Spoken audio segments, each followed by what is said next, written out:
وَإِيَّاكَ نَسْتَعِينُ۔ میں سب سے پہلے اپنی الائڈ پارٹیز، اپنے اتحادیوں کا دل سے شکریہ ادا کرتا ہوں کہ ابھی بھی اور ہر مشکل وقت میں جس طرح آپ میرے ساتھ کھڑے رہے ہیں، آپ کا بہت بہت شکریہ۔ میں اپنے پارلیمنٹیرینز، اپنی ٹیم کا، میں آپ کا شکریہ ادا اس طرح کرتا ہوں کہ میں نے جو آپ کی کل شام کو جو آپ کے حالات دیکھے تو مجھے یہ احساس ہوا کہ آپ سب کو بڑے دل سے تکلیف تھی کہ جو ہمارا وہ سینٹ کا یہ ادھر حفیظ شیخ کے الیکشن میں جب ہارے ہیں، تو میں جو آپ سب کو دیکھا تو مجھے بڑا اچھا لگا، مجھے ایک ٹیم آپ میں نظر آئی، اور انشاءاللہ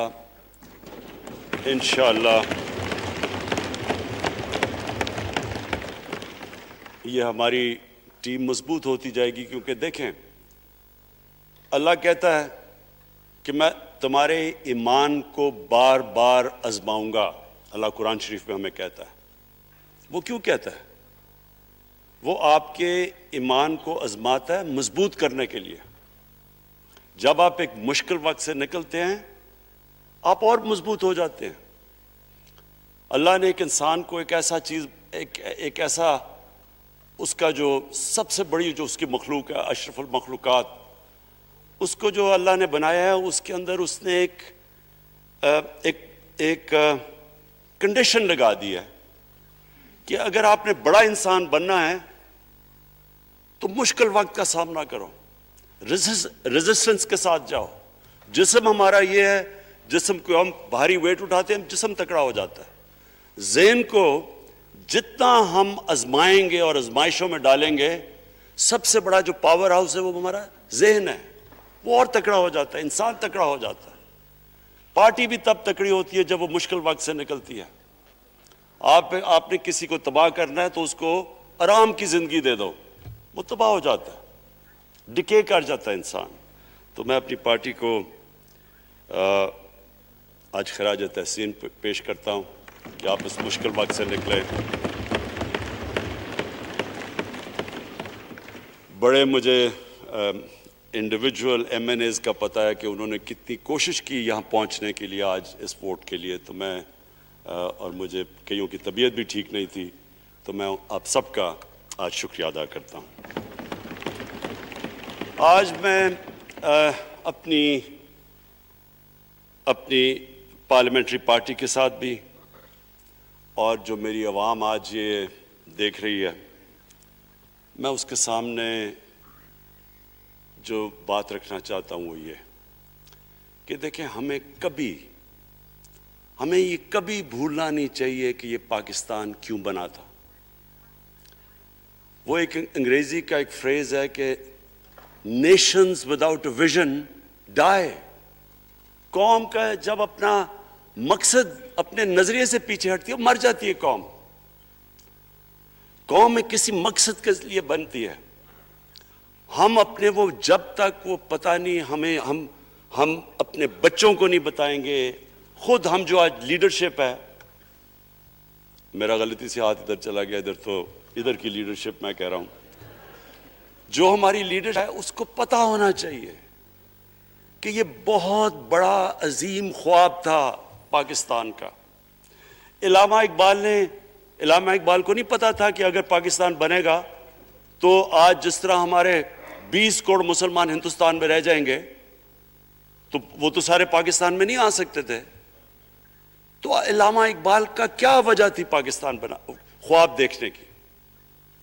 ان کی وجہ یہ تھی کہ ہم نے ایک دنیا کو مثال دینی تھی، کہ اصل میں ایک ماڈل بنانا تھا کہ اصل میں ایک اسلامی ریاست کیا ہوتی ہے۔ اور وہ بیس کس کے اوپر کر رہے تھے پاکستان کی اسلامی فلاحی ریاست جو ہماری آبجیکٹو ریزولوشن میں ہے؟ نبی صلی اللہ علیہ وسلم کی مدینہ کی ریاست، جو ان کی سنت تھی، جو دنیا کی تاریخ کی پہلی فلاحی ریاست بنی تھی، جس میں بہت بڑے بڑے ماڈرن جو آج ہم آج کے پرنسپلز، وہ پرنسپلز طے کیے گئے تھے، وہ ریاست بنی تھی، اور وہ ریاست ایک ماڈل ایسا تھا کہ اس کے بعد ایک جن کو کوئی جانتا ہی نہیں تھا، ایک قوم، ایک عرب قبیلوں میں تقسیم ہوئی قوم جس کی حیثیت ہی کوئی نہیں تھی، ان اصولوں کے اوپر چلتے ہوئے یہ دنیا کی تاریخ کا معجزہ ہے جو ہوا اس کے بعد۔ یہ میں نے شفقت محمود کو کہا بھی ہے کہ ہمارے بچوں کو ہر سکول، چاہے وہ انگلش میڈیم، چاہے اردو میڈیم، چاہے دینی مدرسے، سب کو 8، 7، 8 اور 9 کلاسز میں باقاعدہ سبجیکٹ پڑھائیں کہ نبی صلی اللہ علیہ وسلم کی جو زندگی تھی اور جو مدینہ میں کیا وہ کیا تھی۔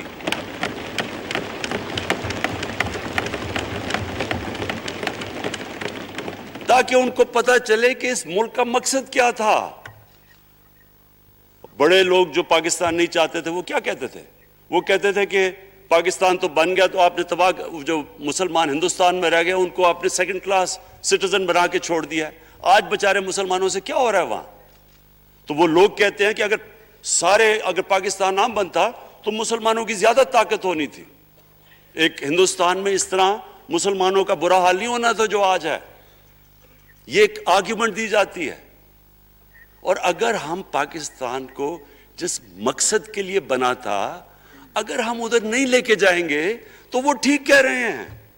یہ تو نہیں تھا کہ وہاں ٹاٹا برلا تھے جو اربوں پتی اور یہاں یہ شریف اور زرداری اربوں پتی بن جائیں، اس لیے تو نہیں پاکستان بنا تھا۔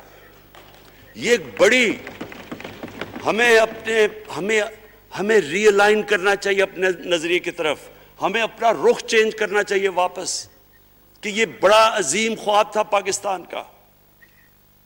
اور وہ جو تاریخ تھی، وہ جو اصول انہوں نے سیٹ اپ کیے، جن لوگوں کی حیثیت ہی نہیں تھی، یہ تاریخ کا حصہ ہے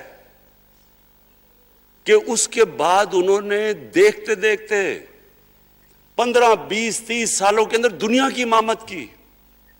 صرف امامت ہی نہیں کہ وہ تو منگولیوں نے بھی دنیا بڑی جلدی سے فتح کر لی تھی، چنگیز خان نے بھی بڑی جلدی اس کی فوجوں نے فتح کر لی تھی، 100 سال کے بعد وہ ختم ہو گئے تھے۔ انہوں نے ایک دنیا کی عظیم سویلائزیشن، جو ٹاپ سائنٹسٹ تھے، سارے دنیا کے ٹاپ سائنسدان، ایک عظیم کلچر، اور سب سے بڑی بات جو میں یہ کہنا چاہتا ہوں، انہوں نے اخلاقیات، ایک مورل سٹینڈرڈ سیٹ کی دنیا میں۔ جب مسلمان گئے انڈونیشیا اور ملیشیا، وہاں تو کوئی مسلمان کی فوج نہیں گئی، وہاں تو کوئی تلواروں سے نہیں فتح کیا۔ مسلمان تاجروں کا وہاں کردار دیکھ کے لوگ حیران ہو گئے کہ یہ کون لوگ آئے ہیں جو بالکل ان کی morality ایسی، نہ وہ کوئی دغا بازی کرتے تھے، نہ وہ کوئی دھوکہ دیتے تھے، اپنی زبان پہ کھڑے ہو جاتے تھے۔ لوگ ان سے امپریس ہو گئے کہ کون سی قوم ہے۔ دیکھیں، اسلام ہم غلط فہمی میں ہیں، یہ سمجھتا ہے کہ تلوار سے اسلام پھیلا تھا۔ اسلام پھیلا تھا کہ وہ ایک انسان کے کیریکٹر کو ریفارم کرنے آیا تھا۔ ہم جب اللہ سے مانگتے ہیں، ہم نماز میں ایک ہی چیز مانگتے ہیں کہ اللہ ان کے راستے پہ لگا جن کو تو نے نعمتیں بخشی، ان کے نہیں جو غلط تباہی کے راستے پہ چلے گئے۔ صرف نماز میں ہم یہ چیز مانگتے ہیں، ہر روز ہم پڑھ کے یہ مانگتے ہیں۔ یہ دو راستے ہیں، ایک ہے تباہی کا راستہ، ایک ہے عظمت کا راستہ۔ نعمتیں کس کو بخشیں؟ اللہ کے پیغمبروں کو، اور جو دنیا کا سب سے عظیم انسان، جو دنیا کا سب سے عظیم لیڈر، جس کو اللہ نے سب سے زیادہ نعمتیں بخشیں، ہمارے نبی صلی اللہ علیہ وسلم۔ نہ کبھی اس طرح کا انسان آیا، نہ کبھی آ سکتا ہے۔ تو ہمیں راستہ بتایا کہ ایک ان کا راستہ ہے اور ایک دوسرا راستہ ہے، تباہی کا راستہ ہے۔ اور وہ جو ان کے راستے پہ چلتا گیا وہ ایک عظیم انسان بنتا گیا۔ ایک کتاب ہے، میں اپنے لوگوں کو ریکمینڈ بھی کرتا ہوں کہ دی عرب کانکویسٹ، وہ پڑھنے والی کتاب ہے۔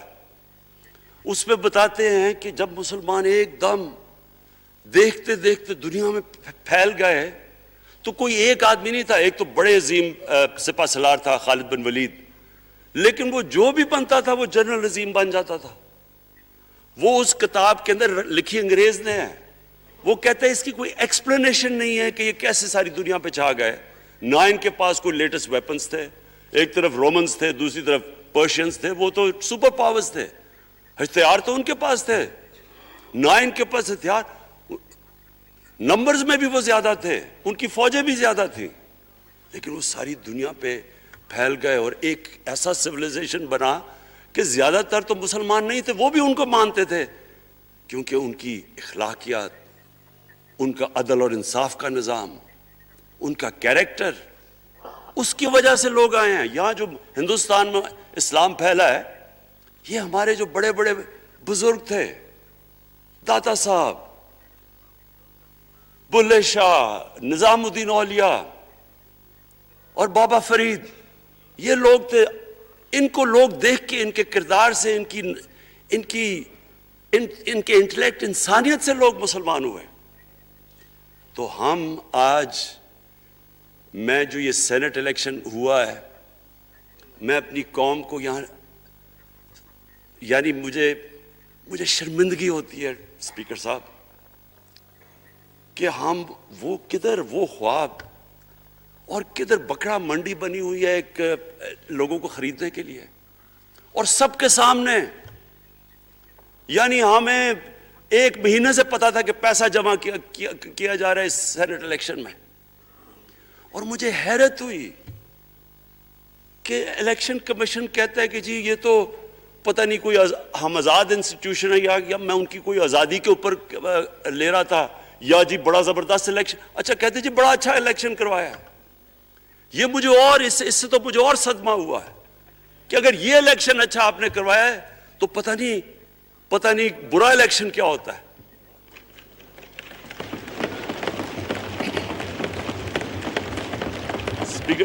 اسپیکر صاحب یہ دیکھیں, مجھے یہ افسوس یہ ہوتا ہے کہ ہم ایک چیز سمجھتے نہیں ہیں.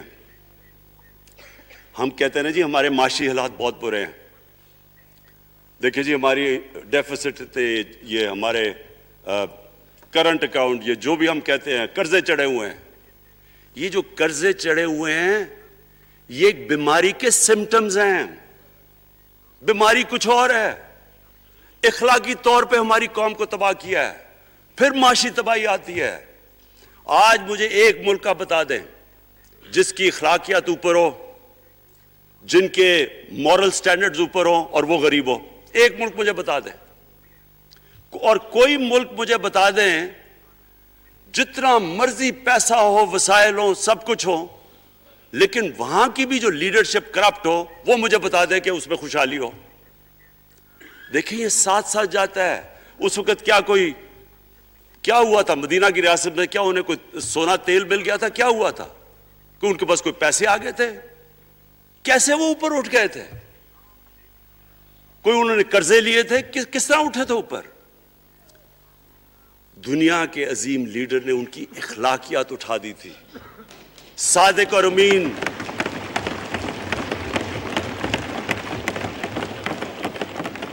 ایک قوم, انہوں نے ہمیں بتایا, ہمیں قرآن میں اللہ حکم کرتا ہے کہ ان کی سنت پہ چلو. اللہ جب ہمیں کہتا ہے ان کی سنت پہ چلو, کیا ہم اللہ کو کوئی فائدہ پہنچا سکتے ہیں؟ ہماری بہتری کے لیے کہتا ہے. قرآن شریف میں سب کچھ ہماری بہتری کے لیے اللہ نے, یہ تمہارے لیے بک آف گائیڈنس ہے ہمیشہ کے لیے, اور یہ ہماری بہتری کے لیے ہے. تو وہ جب ہمیں کہتا ہے کہ نبی صلی اللہ علیہ وسلم کے راستے پہ چلو, وہ ہماری بہتری کے لیے کہتا ہے. اور میں, جس نے اس عمر میں ساری دنیا دیکھ لی ہے, اسپیکر صاحب میں آپ کو بتاؤں, مجھے تکلیف ہوتی ہے دیکھ کے. جب میں یہ مغربی ملکوں میں جاتا ہوں, اسکینڈینیویا میں, سوئٹزرلینڈ میں, آپ وہاں کے اخلاقی سٹینڈرڈز دیکھیں, ان کی مورل سٹینڈنگز دیکھیں, شرم آئے گی آپ کو کہ جو ہمارے ملک میں ہو رہا ہے. اور یہ جو سینٹ کا الیکشن ہوا ہے, آپ کو افسوس ہوگا کہ ہم وہ کس کی امت ہیں ہم کس کی امت ہیں؟ کس کے نام پہ پاکستان کا مطلب کیا؟ لا الہ الا اللہ، اس پہ یہ ہمارا ملک بنا تھا۔ اور آج دیکھیں، ایک کرپٹ آدمی، دنیا میں ثابت کیا ہوا کرپٹ آدمی آصف زرداری، دنیا میں اس کے اوپر لکھا ہوا کہ مسٹر 10%، مضمون لکھے ہوئے ہیں، فلمیں بنی ہوئی ہیں اس کے اوپر۔ اور اس ملک میں لوگ کہیں جی ایک زرداری سب پہ بھاری، کیا کہ وہ رشوت دیتا تھا اس لیے سب پہ بھاری ہو گیا؟ کیا یہ ہے ہمارا ملک؟ دوسری طرف دیکھیں، دوسری طرف یہاں بیٹھے ہوئے ہمارا لیڈر نواز شریف، اور نواز شریف ایک ڈاکو، ملک کو 30 سال سے لوٹ کے ملک سے باہر بھاگا ہوا ہے، جھوٹ بول کے باہر بھاگا ہوا ہے۔ سارے ملک کے سامنے ہمیں کیبنٹ میں ہم نے 6 گھنٹے میں بتایا جی اس کو یہ بھی بیماری ہے، اس کو یہ بھی بیماری ہے، اس کو یہ بھی بیماری ہے، وہ شاید وہ جہاز پہ بھی نہ چڑھ سکے، وہ شاید مر جائے گا۔ شیرین کے آنسو آ گئے کیبنٹ میں، اور شیرین کے آنسو آنے آسان کام نہیں ہے اسپیکر صاحب۔ تو ہم نے اس کو وہاں جیسے وہ جہاز پہ چڑھا، جیسے وہاں گیا وہ ایک دم بھی تبدیل، اور آج وہاں جا کے تقریریں کر رہا ہے، وہاں بیٹھ کے اسکیمیں کر رہا ہے، وہاں بیٹھ کے پلاننگ کر کے جی اسے اتنا پیسہ دو، ادھر پیسہ کھلاؤ۔ ساری ان کی ایک کوشش ہے، جب سے ہم 2.5 سال سے حکومت آئی ہے، یہ سارے بڑے بڑے ڈاکو اکٹھے ہو کے یہ سمجھ رہے ہیں کہ عمران خان کو کرسی کا اتنا شوق ہے کہ اس کے اوپر اتنا پریشر ڈالو کہ یہ جی ہمیں جس طرح جنرل مشرف نے NRO دیا تھا یہ بھی دے دے گا۔ جنرل مشرف، فوج اس کے نیچے، عدلیہ اس کے کنٹرول میں، ساری کیونکہ میں ادھر ممبر پارلیمنٹ تھا اپوزیشن نہ ہونے کے برابر، جو اپوزیشن کے اندر جو مین آدمی تھا فضل الرحمان، وہ اس کے ساتھ ملا ہوا تھا، وہ 2 نمبر ہمیشہ سے تھا، رائٹ۔ اور وہ آدمی جس کے پیچھے امریکہ ان کی جنگ لڑ رہا تھا، سب کچھ، وہ ان کے پریشر میں آ کے ان دونوں کو NRO دیا، اور اتنا بڑا اس ملک کے اوپر اس نے جرم کیا ہے۔ ان دونوں نے آ کے NRO لے کے دونوں ہاتھوں سے ملک لوٹا، اس کے بعد دونوں نے اس ملک کے اوپر 4 گنا زیادہ قرضہ چڑھایا۔ اسپیکر صاحب، 6,000 ارب سے ہمارا قرضہ جو ٹوٹل لائبلٹیز 30,000 ارب پہ پہنچا دی۔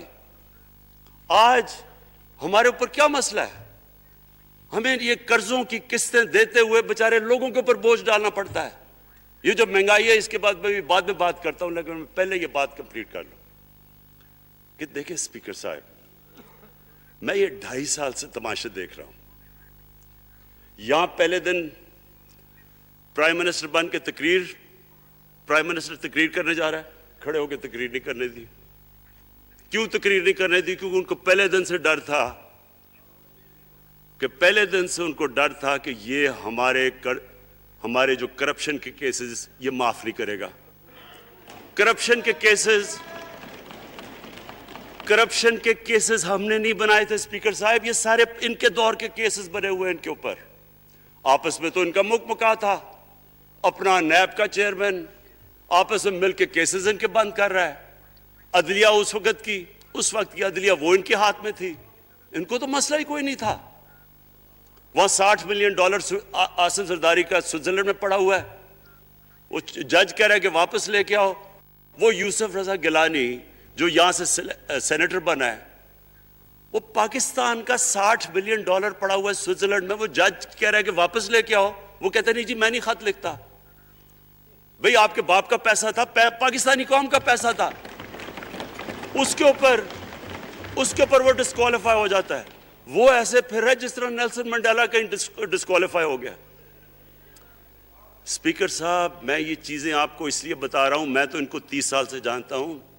دیکھیں، جب تک ہم اس ملک میں اپنی اخلاقیات ٹھیک نہیں کریں گے، مورل سٹینڈرڈز ٹھیک نہیں کریں گے، جب اس طرح کے الیکشن ہوں گے کہ کھل کے پیسہ چل رہا ہے اور ہم کہیں گے نہیں جی وہ پٹواری کیوں پیسے لیتا ہے، تو وہ تھانے دار کیوں پیسے لیتا ہے، وہ سرکاری نوکر، وہ تو بیچارہ جو نچلا طبقہ ہے وہ تو واقعی جس طرح شیخ رشید نے کہا ہے، مہنگائی جو بڑی ہے بیچارے لوگوں کی تنخواہ میں گزارا نہیں ہو رہا۔ ان کو ہم کہہ رہے ہیں کہ آپ بالکل ایماندار بنیں، اور یہ جن کا اتنا ان کے پاس پیسہ ہے اسپیکر صاحب، میں آپ کو یقین سے کہتا ہوں ان کو خود نہیں پتا کہ ان کا کتنا پیسہ باہر پڑا ہے. اتنے 30 سال سے چوری کر رہے ہیں یہ پیسہ, اور 30 سال سے پیسہ چوری کر کے اب ان کی کوشش یہ ہے کہ عمران خان کے اوپر پریشر ڈالو سارے چور مل کے کہ جی کبھی ہم گورنمنٹ گرا دیں گے, کبھی ہم وہ نکلاتے ہیں وہ. آپ سوچیں فیٹف کے اوپر, اب فیٹف ہماری وجہ سے تو نہیں فیٹف پہ ہم گرے لسٹ میں آئے, یہ تو نون لیگ کے دور میں گرے لسٹ میں آئے ہیں. اب اگر فیٹف کی بلیک لسٹ میں پاکستان جاتا ہے تو یہاں سب کو پتا ہے کہ سینکشنز لگ جائیں گی. تو آگے مشکل سے ہم نے اکانومی کو سٹیبلائز کیا, مشکل سے. اگر بلیک لسٹ میں جاتا ہے تو اکانومی سیدھی نیچے. آج جو لوگوں کو مشکل پڑی ہوئی ہے, اور مشکل پڑی ہوئی ہے ہمارے لوگوں کو مہنگائی کی, اس کی وجہ یہ ہے کہ ہمارا روپیہ جو تھا تقریباً 107 روپے کا, آج 160 روپے کا. تو جب روپیہ گرتا ہے تو ساری چیزیں باہر سے مہنگی ہو جاتی ہیں, پٹرول, ڈیزل, بجلی. اب بجلی کی آدھی بجلی ان سے باقی ڈالر کانٹریکٹس کے اوپر بجلی کے کانٹریکٹ سائن کیے ہوئے ہیں, وہ سب کچھ باہر سے. دالیں مہنگی, جو چیز باہر سے امپورٹ کرتے ہیں, گھی مہنگا, ساری چیزیں مہنگی ہو جاتی ہیں. تو یہ سوچ لیں کہ اگر ہمارے اوپر سینکشنز لگ جائیں, اگر ہمارے اوپر فیٹف کی سینکشنز لگ جاتی تو یہ تو آپ تو سوچ ہی نہیں سکتے کہ یہ ملک میں کیا حال ہونا تھا.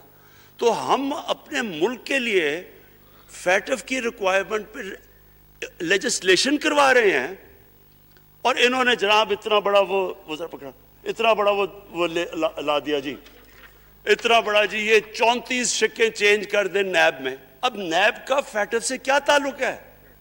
انہوں نے سمجھا کہ اب عمران خان قابو آ گیا, اب تو یہ ڈر کے فیٹف کی بلیک لسٹ سے اب تو جناب ہمیں یہ 34 شکیں سائن کر کے تو نیب کو ختم کر دے گا. مطلب یہ کہ صرف ان کی چوری کے کیسز ختم ہو جائے, بس 1 پوائنٹ ایجنڈا ان کا. اور میں نے آپ کو پہلے دن یہاں سے کہا تھا, پہلے دن یہاں کھڑے ہو کے میں نے کہا تھا کہ ان کا صرف 1 پوائنٹ ایجنڈا. میں ان کو جانتا ہوں, میں ان کو جانتا ہوں, جب یہ سارے اپوزیشن میں میرے ساتھ تھے. ان کا صرف ایک خوف ہے کہ یہ این آر او نہیں دے گا, لہٰذا اس کو اتنا بلیک میل کرو, اور اب فیٹف کے اوپر تو یہ پھنس گیا ہے تو اب اس سے لے لو, اس سے کنسیشن لے لو تاکہ نیب ختم ہو جائے. اب سوچیں کیا ان کو ملک کا فکر ہے؟ کیا ان کو نہیں پتا تھا کہ کیا ہونا ہے اگر فیٹف کی بلیک لسٹ پہ چلے جاتے ہیں؟ اس کے بعد انہوں نے جلسے کرنے کی کوشش کی, بڑا جی پبلک نکالیں گے ہم, مینار پاکستان کے اندر جلسہ. مینار پاکستان کا یہ جانتے نہیں. دیکھیں ان کے بھی آ گئے ایک شہزادہ ایک شہزادی جنہوں نے زندگی میں کبھی کام کیا ہی نہیں ہے, نہ ان کو پتہ ہے کہ سٹرگل ہوتی کیا ہے. جناب مینار پاکستان خود ہی اخباروں کے اندر اپنے آپ کو پیسے خرچ کر کے اخباروں میں ذرا نمایاں کر کے جناب انہوں نے مینار پاکستان میں جلسہ کر لیا. اب میں تو جانتا ہوں مینار پاکستان, اور میں تو اپنے لاہور کو بھی جانتا ہوں, میں تو اپنے لاہور شہر کو بھی جانتا ہوں. وہ لاہور شہر ملک کا کوئی پیسہ چوری کیا ہو اس کے خلاف تو نکلائے گا, لیکن بڑے بڑے ڈاکو اگر وہ سمجھ رہے ہیں کہ اپنی چوری بچانے کے لیے لاہور شہر کو نکالیں گے تو وہی ہوا جو ان کے ساتھ مینار پاکستان میں ہوا. اب آ کے جو اور ڈاکٹر فہمیدہ مرزا نے بڑا اچھا آپ کو ایکسپلین کیا. انہوں نے بتایا کہ یہ کیوں ضروری تھا اوپن بیلٹ. انہوں نے بتایا کہ الیکشن کمیشن کی تو ریکوائرمنٹ ہے کہ آنسٹ ہو, فری اور فیئر الیکشن ہو. تو انہوں نے 2008 میں چارٹر آف ڈیموکریسی میں کہا ہوا ہے کہ جی اوپن بیلٹ ہونی چاہیے, دونوں پارٹیز نے. اور اس کے بعد ایک دم وہاں سے دونوں سب ادھر سے بھاگ کے اور کہتے نہیں جی خفیہ بیلٹ ہونی چاہیے. میں نے تب کہہ دیا کہ خفیہ بیلٹ کا ایک مقصد تھا, سارے مل کے کوشش کریں گے کہ حفیظ شیخ کو ہرائیں, اور وہ جو آدمی جیتا ہے پاکستان کا کرپٹ ترین آدمی. میں ایک چیز آپ کو آج کہتا ہوں, یوسف رضا کے آپ صرف ایسٹس دیکھ لیں, پرائم منسٹر بننے سے پہلے تھے اور اس کے بعد کیا ایسٹس ہیں, بس ایک چیز دیکھ لیں, کوئی آپ کو کچھ کرنے کی ضرورت نہیں ہے. آپ کو پتا چلے گا انہوں نے اس نے کیا کیا اپنے زمانے میں. تو اس کو لا کے یہاں بٹھا کے تو جناب انہوں نے سارا پیسہ لگا کے، اور ہمیں سب پتا تھا کیا ہو رہا ہے، اور اس کو جا کے جناب انہوں نے ہروا دیا حفیظ شیخ کو۔ اب کیا پیغام گیا سارے ملک میں؟ اس کا میں نے کیوں یہ آج ووٹ آف کانفیڈنس لی ہے، اس کا کیا پیغام گیا دنیا میں؟ سارے لوگوں کے سامنے اوپن ہارس ٹریڈنگ، لوگوں کو راتوں کو کال کر رہے ہیں، یا میں تو خاص داد دینا چاہتا ہوں، میرے ممبرز بیٹھے ہیں، خواتین بیٹھی ہیں جن کو کالیں گئی ہیں رات کہ جی 2 کروڑ سے ریٹ شروع ہوگا، ہم اب آپ کو آگے پیسے دیں گے۔ ان کو ساروں کو پیسے آفر کر رہے ہیں۔ اور پھر اگر میں صرف الیکشن کمیشن کو ایک چیز کہنا چاہتا ہوں، آپ مہربانی کریں پاکستان کی ایجنسی سے صرف ایک سیکرٹ بریفنگ لیں، آپ ان کو اندازہ ہوگا کتنا پیسہ چلا اس الیکشن کے اندر، پتہ چلوائیں کیا ہوا اس الیکشن میں، تاکہ آپ اس طرح کی سٹیٹمنٹ نہ دیں کہ جی ہماری کوئی آزادی ختم کر رہی ہے۔ میں آپ کی آزادی ختم کر رہا ہوں یہ کہہ کے آپ کہ یہ جو الیکشن میں ہوا ہے۔ اسپیکر صاحب، میں آج اس اوکیزن کے اوپر، کیونکہ مجھے اس پہ کافی، میں 2.5 سال یہ بڑی چیزیں برداشت کرتا رہا ہوں، اور میں اس لیے صبر سے کرتا رہا ہوں کیونکہ ملک اتنا ہمارا مشکل میں ہے۔ جو ہمیں ٹائم ملا جب میری گورنمنٹ آئی، میں آپ کو یقین سے کہتا ہوں کہ ساری زندگی میری تو سٹرگل میں گزری۔ جو بھی آپ انسان کسی چیز میں کمپیٹ کرتا ہے، اگر آپ نے ملک میں اپنے سب سے ٹاپ 11 کھلاڑیوں میں پہنچنا ہے تو ایک بہت سارے ملک میں مقابلہ کر کے آپ وہاں پہنچتے ہیں، اس میں ایک بڑی سٹرگل ہوتی ہے، اونچ نیچ ہوتی ہے بڑی۔ اور پھر اگر آپ کو دنیا کے لیول پہ آپ کو اپنا، اگر آپ نے آپ کو منوانا ہے، اس کی اور ایک سٹرگل ہوتی ہے۔ اور میری اس سے زیادہ بڑی سٹرگل تھی کہ ایک آدمی جا کے ہاسپٹل بنانے کی کوشش کرے، اور وہ بھی کینسر ہاسپٹل، تو ایک وہ بہت بڑی سٹرگل تھی۔ پھر پولیٹکس میں لمبی سٹرگل رہی ہے، اکیلا تھوڑا سے لوگوں کے ساتھ شروع ہوا تھا، اور سٹرگل کر کے 14-15 سال تو مذاق اڑتا تھا میرا، سارے ہنستے تھے جب نام سنتے تھے میرا۔ تو ایک سٹرگل کر کے یہاں پہنچا ہوں۔ جو یہ 2.5 سال میں اسپیکر صاحب میں نے سٹرگل کی ہے، یہ میری زندگی کی سب سے مشکل سٹرگل تھی۔ اور کیوں مشکل تھی؟ کیونکہ جو یہ 10 سال میں اس کو ڈیکیڈ آف ڈارکنس کہتا ہوں، ایک انہوں نے تباہ کیا۔ صرف 10 سال پہلے اداروں کے حال دیکھ لیں، کوئی ادارہ اٹھا لیں، پی آئی لے لیں، ریلوے لیں، سٹیل مل 8 ارب روپے کا پروفٹ لے کے بیٹھی ہوئی تھی۔ 8 ارب روپیہ سٹیل مل میں پروفٹ تھا جب تک کہ زرداری نے ہاتھ نہیں مارا اس کو۔ اپنا وہ ریاض لال جی فرنٹ مین رکھ کے ہمارے سامنے، میرے پاس آئے لوگ چیمبر والے، انہوں نے کہا جی یہ سٹیل مل سستی بلٹس اس کو بھیجا، اس کے تھرو پیسے دے رہا ہے، وہ سٹیل مل آج بند پڑی ہے۔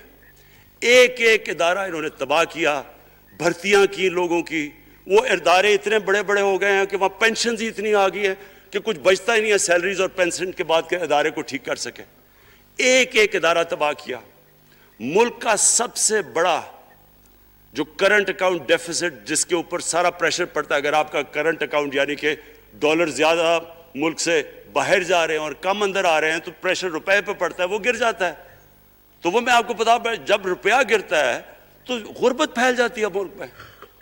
تو سب سے بڑا current account deficit, fiscal deficits جو کہ آپ کی آمدنی اور خرچے، وہ بڑا ڈیفیسٹ، سارے ادارے خسارے میں۔ پاور کانٹریکٹس جو انہوں نے سائن کیے اسپیکر صاحب، یہ عمر ایوب آپ کو بتائے گا، وہ یعنی ایسے لگ رہا تھا کہ کسی دشمن نے آ کے ایک ملک کو نقصان پہنچانے کے لیے پاور کانٹریکٹ سائن کیے۔ ان کے اندر وہی پاور پروجیکٹس آپ کہیں اور دیکھ لیں، کسی اور ملک میں، بلکہ اپنے ملک میں دیکھ لیں، اور وہ دیکھیں کہ انہوں نے کس پیسے بنائے، وہ کس پیسے پہ۔ گیس کا کانٹریکٹ سائن کیا ہم نے آ کے اسی ملک سے 30% کم پیسے پہ گیس کا کانٹریکٹ سائن کیا، ان کا ہی کانٹریکٹ چینج کیا۔ ساری گورنمنٹ، جب اوپر سے پرائم منسٹر لگا ہوا پیسے بنانے، پرائم منسٹر ایک نوکری کر رہا ہے کس کے لیے؟ ایک دبئی کی کمپنی کے لیے۔ کبھی دنیا میں سنا ہے اس طرح؟ کبھی یہ مذاق سنا ہے جی کہ ملک کا پرائم منسٹر کسی دنیا کو دبئی کی کمپنی کے اندر نوکری کر رہا ہے؟ ادھر سے یہاں ڈیفنس منسٹر ان کا، فورن منسٹر، وہ دبئی کی کمپنی سے نوکری کر رہا ہے۔ اور وہ ایک انٹیریئر منسٹر، وہ کوئی سنا ہے سنتری بنا ہوا تھا کسی سعودی عربیہ کی کمپنی میں، مجھے نہیں پتا. کبھی یہ سنا ہے یہ ملک سے کسی ملک سے ایسا مذاق ہوا ہے؟ یہ سارے طریقے تھے اس ملک سے پیسہ منی لانڈر کر کے بجانا. آج مجھے یہ بتائیں، میں یہ جو سارے ہماری اپوزیشن ہے، میں ان سے سوچتا ہوں، میں کئی دفعہ ان کی شکلیں دیکھ کے پوچھتا ہوں ان سے کہ کیا آپ واقعی سمجھتے ہیں کہ آپ دونوں کے لیڈر ایماندار ہیں؟ کیا یہ واقعی سمجھتے ہیں کہ ان کی جو یہ دولتیں بڑی ہیں یہ ایمانداری سے بنی ہیں؟ یعنی کیا ان کو کوئی ملک کی فکر نہیں ہے کہ یہاں کا پیسہ، کیا ان کے بیٹے ہیں؟ میں ذرا مجھے یہ بتائیں، 3 دفعہ ملک کا پرائم منسٹر، اس کے دونوں بیٹے باہر بیٹھے ہوئے ہیں. میں لندن کو جانتا ہوں سپیکر صاحب، وہ اربوں اربوں روپے کی پراپرٹی ہے، وہاں کے بڑے بڑے رئیس ان ایریاز میں نہیں رہ سکتے جدھر ان کے 2 بیٹے رہ رہے ہیں. ملک سے بھاگ گئے. جی ہم پاکستانی شہری نہیں ہیں. کیوں پاکستانی شہری نہیں؟ کیوں یہاں بتا ہی نہیں سکتے کہ وہ پیسہ کدھر سے آیا جو انہوں نے اتنی بڑی پراپرٹیز لی ہوئی ہیں. اور یہ کچھ نہیں ہے جو انہوں نے بنامی پراپرٹیز لی ہوئی ہیں. کسی کو اندازہ ہی نہیں ہے ان کا کتنا پیسہ باہر پڑا ہے. زرداری کے پاس کیا تھا پہلے، اس کی جو باہر پراپرٹیز ہے. تو کیا ان لوگوں کو نہیں پتا کہ اس ملک کا پیسہ چوری کر کے یہ باہر لے کے جا رہے ہیں اور یہ پھر بھی ان کی سپورٹ کر رہے ہیں؟ اور یہ جو سینٹ کا الیکشن، کیا انہیں نہیں پتا کہ بڑا جی عقل مند پولیٹیشن ہے زرداری، لوگوں کو رشوت دے کے ان کو خرید رہا ہے؟ ساری قوم کے سامنے یہ ہو رہا ہے. میں یہ صرف آخر میں یہ کہنا چاہتا ہوں اس ایشو کو ختم کرتے ہوئے کہ دیکھیں اسپیکر صاحب، کوئی ملک آگے نہیں بڑھ سکتا ایسے. میں اکیلا عمران خان کو کرپشن کر کے کرپشن نہیں ٹھیک کر سکتا. میں عدلیہ کو کیا، کیسز تو عدلیہ میں ہے یا نیب کے اندر ہے، میرا تو ان کے اوپر کوئی کنٹرول نہیں ہے. میں آج پاکستان کی عدلیہ کو اور نیب کو، جو آپ کو میری گورنمنٹ سے مدد چاہیے کنوکشنز کرنے کے لیے، ساری چیزیں ایک طرف، یہ اس ملک کا سب سے بڑا مسئلہ ہے. جب تک آپ لوگوں کو سزا ہی نہیں دیں گے،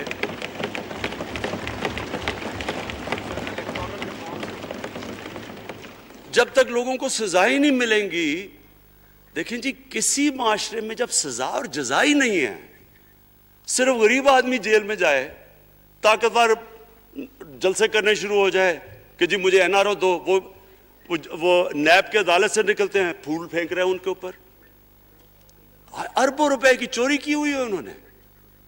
وہ تو اسپیکر صاحب، میں ایک معاشرہ کرپشن کے خلاف لڑتا ہے. آپ جتنے مرضی قانون بنا دیں، وہ کرپشن کے خلاف، وہ کرپشن نہیں ختم کر سکتے. معاشرہ فیصلہ کرتا ہے کہ ہم نے اس ملک میں کرپشن نہیں ہونے دینی.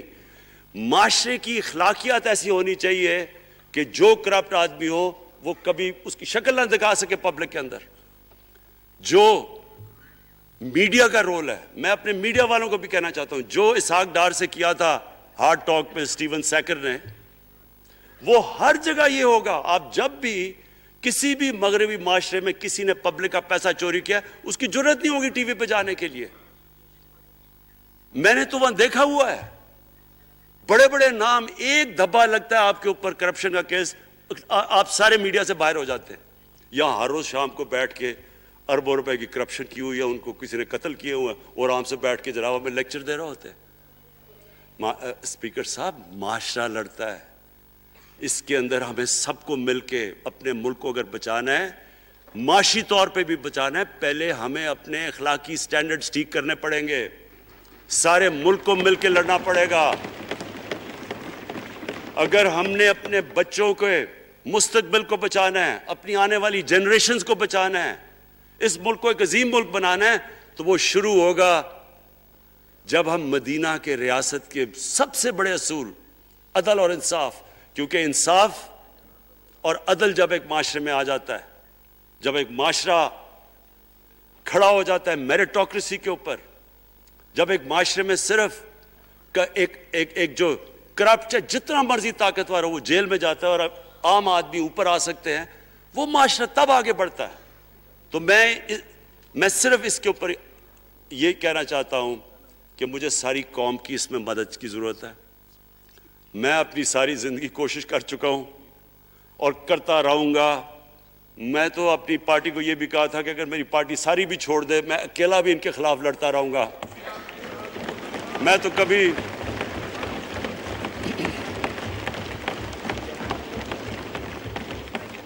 اسپیکر صاحب آخری گیند تک لڑنے والا کیپٹن تھا. آخری گیند تک لڑوں گا, وہ تو کبھی میں ہار مانوں گا نہیں. لیکن یہ وقت آ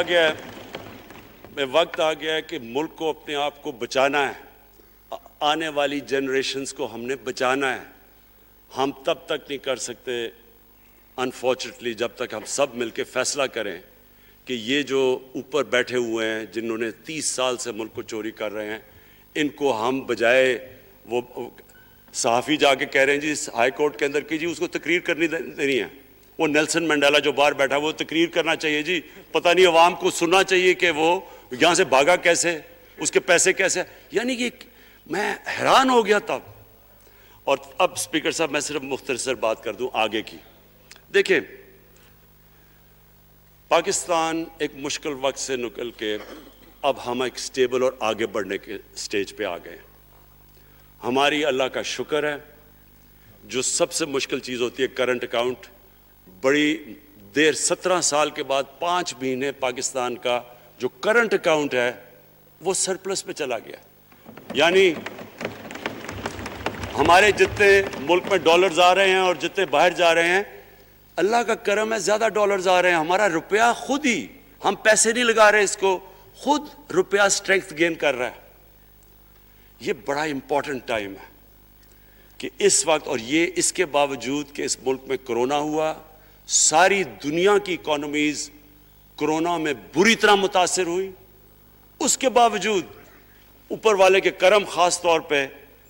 اور میں کہوں گا کہ ہماری جو ٹیم تھی, ہمارا جو جس طرح ہم نے مانیٹر کیا اور جس طرح ہم نے ڈیٹا بیس گیدر کیا اور ہم نے ہر ایک چیز فالو کر کے ہم نے جیسے اپنے لوگوں کو بچایا ہے. میں خاص طور پہ اپنی ٹیم اسد عمر اور ہماری جو ٹیم تھی اپنی ڈاکٹر فیصل, میں ان کو خاص طور پہ خراج تحسین پیش کرتا ہوں. تو اس مشکل وقت سے بھی آپ دنیا میں دیکھیں اور جس طرح پاکستان نکلا ہے. اب دیکھیں آگے ہمارا چیلنج کیا ہے. ہمارا چیلنج یہ ہے کہ ہم اپنی جو ایکسپورٹس ہیں ان کو بڑھائیں, کیونکہ صرف گروتھ ایک ہی طرح ہوتی ہے ایکسپورٹ لیڈ. اللہ کا شکر ہے کہ بیرون ملک پاکستانیوں نے ریکارڈ پیسہ پاکستان بھیجا ہے جو کہ ہمارے ملک میں آیا ہے ریمیٹنسز کے. اب ہم نے انویسٹمنٹ کے اوپر لگے ہوئے ہیں. اس وقت سب سے زیادہ کمپنیز رجسٹر ہوئی ہیں SECP میں. اس کا مطلب کہ نئی انویسٹمنٹ پاکستان میں آنے والی ہے. لوگ تیار ہو گئے انویسٹ کرنے کے لیے. ہمارا صرف مسئلہ اسپیکر صاحب ایک ہے بجلی کا. یہ بڑا مسئلہ ہے. کانٹریکٹ مہنگے سائن کیے ہوئے, جو کانٹریکٹ سائن کیے ہوئے ہیں جس پہ وہ بجلی پروڈیوس ہو رہی ہے, بدقسمتی سے وہ اگر بجلی کی قیمت بڑھاتے ہیں تو لوگ آگے ہی اور مشکلوں میں پڑے ہوئے ہیں. بجلی کی وجہ سے سب چیزیں مہنگی ہو جاتی ہیں. نہیں بڑھاتے تو قرضے, وہ جو گردشی قرضے ہیں وہ بڑھتے جا رہے ہیں. ہمارا ایک یہ چیلنج ہے. اس کے اوپر صرف اپنی قوم کو بتانا چاہتا ہوں کہ باقاعدہ ہم ہر طریقہ سوچ رہے ہیں کہ ہم نے اس میں سے کیسے ہم نے اپنے لوگوں کے اوپر بوجھ کم کرنا ہے. ایک تو میں اپنی ٹیم کو یہ بھی کامیابی دیتا ہوں کہ بڑی دیر اور مشکلوں سے IPPs کے ساتھ ہم نے نئے کانٹریکٹ سائن کیا جس کے اندر بہت پاکستان کا پیسہ بھی بچے گا اور جو آگے جا کے قرضہ بڑھنا تھا وہ نہیں بڑھے گا. جو میرے اوپر سب سے زیادہ پریشر ہے اس وقت اسپیکر صاحب وہ ہے مہنگائی کا.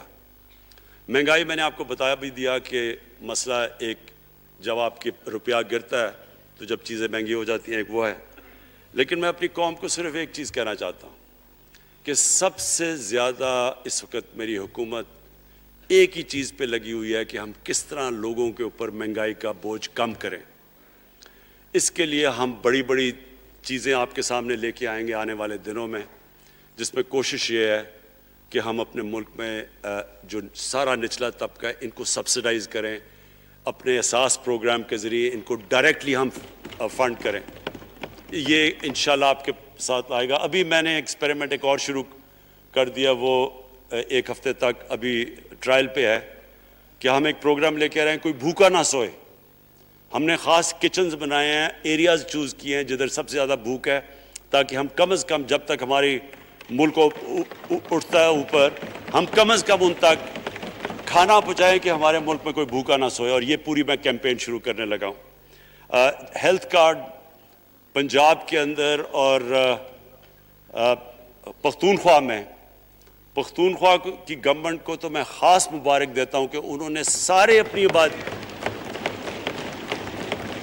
سارے اپنے پختونخوا کے لوگوں نے خاندانوں کو کور کر لیا ہیلتھ انشورنس سے. یہ بڑے بڑے امیر ملکوں میں بھی ایسا نہیں ہوتا کہ ہر ایک خاندان کے پاس 10 لاکھ روپے کی انشورنس ہوگی, کسی بھی ہسپتال میں جا کے اپنا علاج کروا سکیں. میں خاص طور پہ محمود خان اور آپ کی کیبنٹ کو مبارک دیتا ہوں.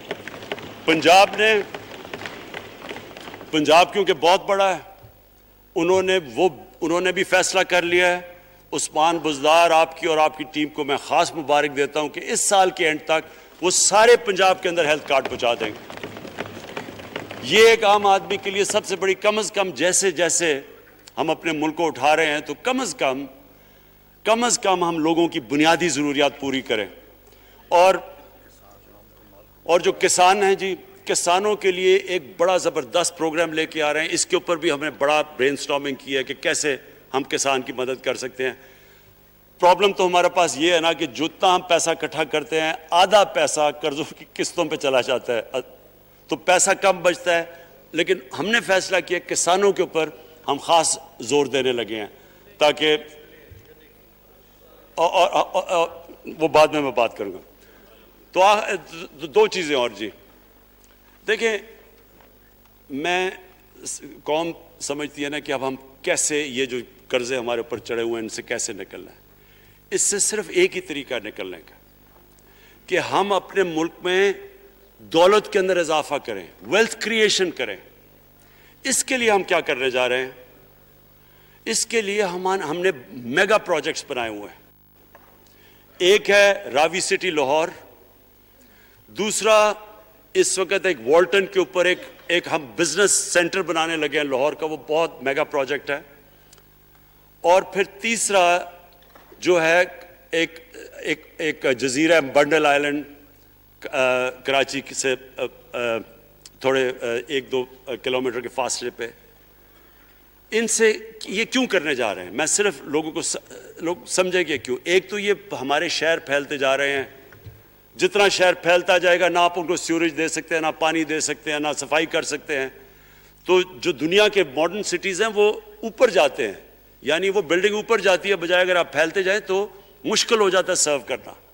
تو ایک تو ماڈرن سٹیز پہلی دفعہ بنا رہے ہیں پاکستان میں اسلام آباد کے بعد.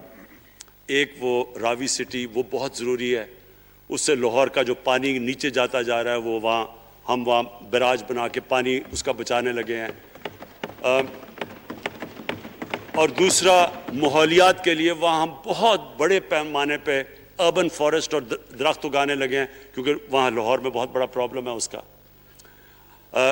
وہی بنڈل آئلینڈ کا بھی مقصد یہ ہے کہ وہاں سارا سیوریج جا رہا ہے کراچی کا, اس کی سیوریج کو ٹریٹ کریں اور ایک ماڈرن سٹی بنائیں, بجائے کراچی پھیلتے پھیلتے حیدرآباد پہنچ جائے, ایک پوری اوپر سٹی بنائیں جو ایک ماڈرن سٹی ہو.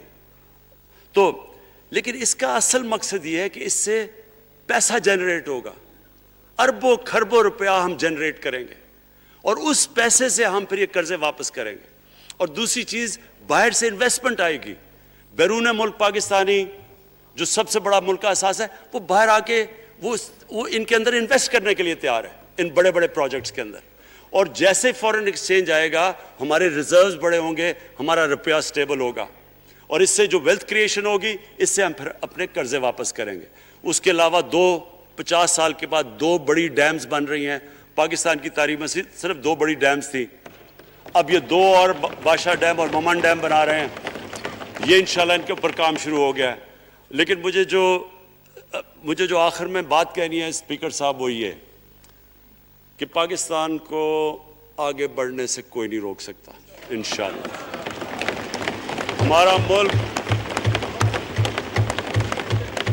ہمارے ملک میں کیونکہ میں شاید ہی لوگ اتنا اپنے ملک کو انہوں نے اس طرح دیکھا ہے جیسے میں نے سارا ملک پھیرا ہوا ہوں. اللہ نے ہر قسم کی نعمت دی ہے.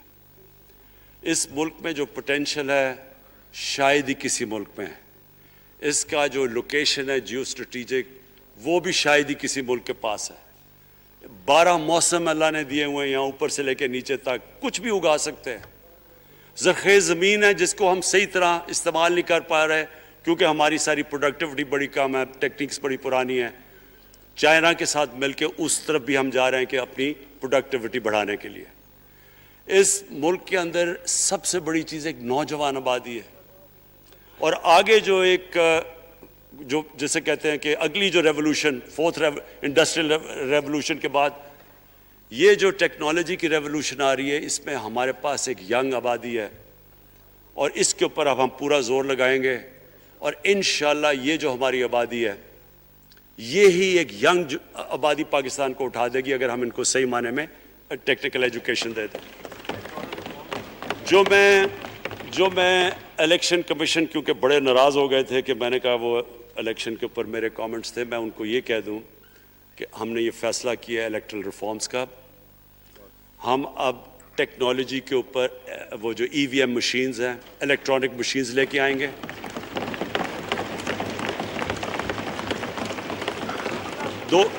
دو چیزیں کر رہے ہیں. اوورسیز پاکستانیز کے لیے اب پورے لگے ہوئے ہیں کہ اوورسیز پاکستانیز بھی ووٹ ڈال سکیں, اور دوسری چیز الیکٹرانک مشینز لے کے آ رہے ہیں. اور کیونکہ یہ الیکٹرانک مشینز کے بغیر ہمیں الیکشنز نہیں کرنے چاہیے, نہیں تو جو ہارتا ہے وہ کہتا جی دھاندلی ہو گئی. ہم نے اس طرح کا سسٹم لے کے آ رہے ہیں کہ امریکہ کے اندر جب ڈونلڈ ٹرمپ نے کہا کہ الیکشن میں دھاندلی ہوئی ہے, سارے انہوں نے جب الیکشن کھولا تو ایک بھی وہ نہیں ثابت کر سکے دھاندلی ہوئی کیونکہ الیکٹرانک مشینز تھی, ان کے پاس وہ سسٹم تھا. انشاءاللہ وہ سسٹم لے کے آ رہے ہیں تاکہ ہمیشہ کے لیے آگے سے یہ چیز ختم ہو جائے کہ جو ہارا تھا وہ ہار مانے گا, جو جیتے گا وہ جیت. جس طرح کہ انشاءاللہ ہماری حکومت کرے گی, جس طرح کہ ایز کیپٹن پاکستان دنیا کی کرکٹ کی تاریخ میں پہلی دفعہ نیوٹرل امپائرز میں لے کے آیا تھا. بہت بہت شکریہ. Order. In exercise of the powers conferred by Clause 1 of Article 54 of the Constitution of Islamic Republic of Pakistan, I hereby prorogue the National Assembly session summoned on Saturday 6th March 2021 at 12:15 p.m. on the conclusion of its business. Dr. Arif Alvi, President.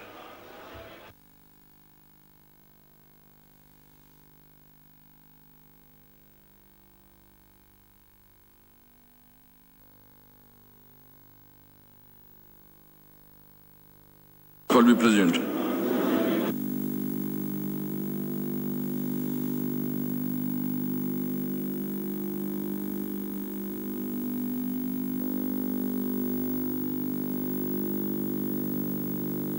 Alvi, President.